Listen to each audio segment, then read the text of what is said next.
Hey everyone, this is Derek, and in this video we're going to look at finding the intervals on which a function is increasing or decreasing, but this time not like from a graph where we can just look at it. This time we'll be using the first derivative.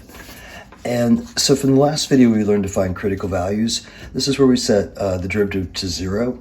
So what that means is that the slope would have been 0 at that point that we're solving for. So if I had some random kind of graph like that, where these critical values would have occurred is right here where the slope was 0 and right here where the slope was 0. And so what you can see is what those things do is sort of divide the graph up into sections of increasing and decreasing. So on this side we were increasing, in this area we would have been decreasing, and then on this side we're increasing. So what we're going to do is use the derivative to figure this out instead of the picture. So if the derivative is positive, it would have a positive slope, so it'd be increasing in this area. If I find and when I say the derivative, I should be a little bit more careful. The derivative at some given point on this interval will be positive. The derivative at some given point on this will be negative because of that negative slope, and they'll go back to positive. So that's what we're going to try to do, is figure out where the first derivative is positive or negative, and then that's going to give us our increasing and decreasing. So here's the actual heading for this section.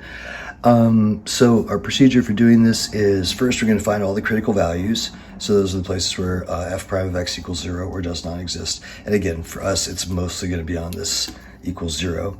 And then we're going to make a number line, and we're going to place points at the critical value. We're not going to try to scale this thing all pretty, and you'll see what I mean by that. This is just to kind of keep tabs on where we are. And then the third thing is, in each interval we're going to choose a test point and then figure out whether or not f prime is positive or negative on that interval. And if f prime is positive or greater than 0 in the interval, then that means it's increasing, because our slope would be increasing. If f prime at that point is less than 0 or negative, that means the function would be decreasing on the interval because the slope would be negative. So let's see how that looks with some actual math. Okay, so for this one, the directions were determine the intervals upon which the function is increasing or decreasing. So for that, we're first going to find our first derivative. So that'll be 4x cubed, and 3 times 4 for 12, and then x squared. And then we're going to set this to 0 and find our critical values. And so I'm noticing there's a 4x squared I can factor out. So let me do that. That's going to leave me an x plus 3. So then I'm going to have critical values at x equals 0 and x equals -3. So then here's where we have to try to figure out. This is where, again, this is kind of where we'd have turning points on our function, is at 0 and -3. And what we're trying to figure out is, where is it increasing, where is it decreasing? So these are going to be the zeros, so they're the boundaries on our number line. So if I draw a number line like this, I'll make this one -3, make this one 0. Carefully put them in the right order. And then I'm going to have these kind of be my x's, and then up here, this is going to be my f prime of x. So the idea with these test points that we're going to do, so we have our number line with our zeros. So if this is -3, it's 0, and if I put in 0, it comes out 0. And then what I want to do is see what it does on each interval. So I'm going to put in -4 because it's an easy number. And then here, let's put in -1. And then here we'll put in 1. And we're putting these into the prime version and then seeing what the signs do. So what I'm going to do is put the -4 actually into the factored version, and that's going to make this really easy. So we're saying f prime of x equals 4 times -4 squared, and then -4 plus 3. So right here, and it doesn't actually matter what the numbers are, it really matters what the signs are.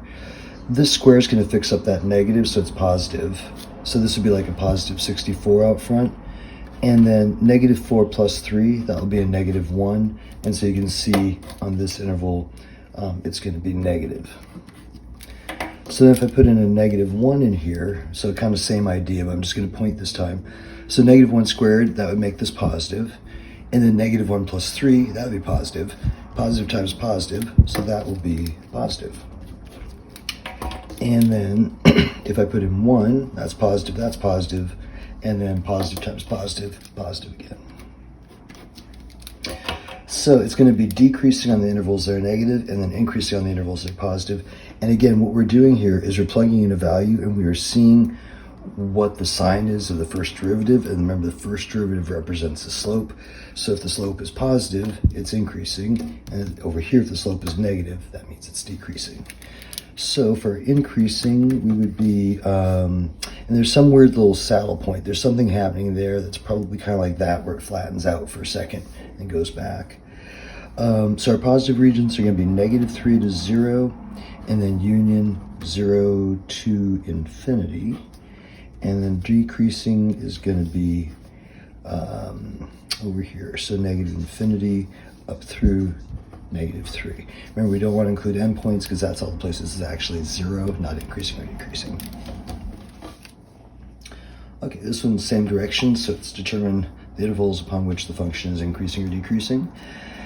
And so let's see, we have that. So if we're going to do f prime,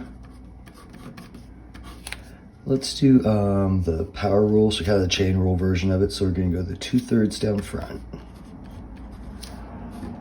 X plus 3, and then 2/3 minus 1 would go -1/3, right? And then that -7 is a constant, so it drops out.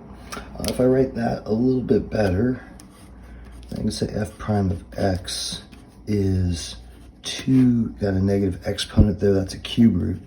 So 3x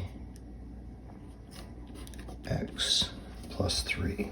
So the -1/3 drops it downstairs, and I'm just writing it in root notation. And so then we have to figure out where this thing is not defined. And so this is a cube root, so we can take cubes of negatives, so negatives aren't a problem.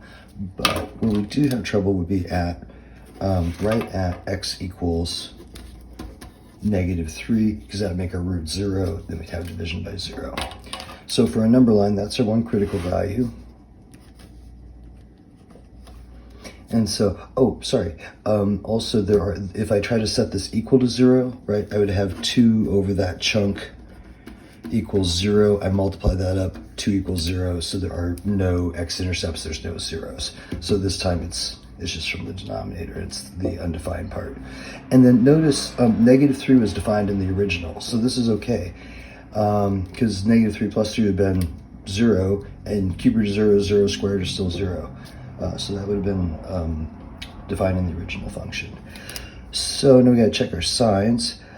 If I put in, say, -4, and then this will be our f prime of x up here, and these are our x's.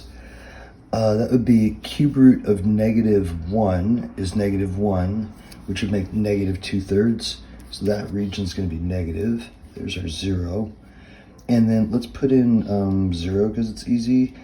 So cube root of 3 is positive times positive divided into positive. And so that's going to be positive. So we're going to be increasing from -3 to infinity and decreasing from -infinity up to the 3.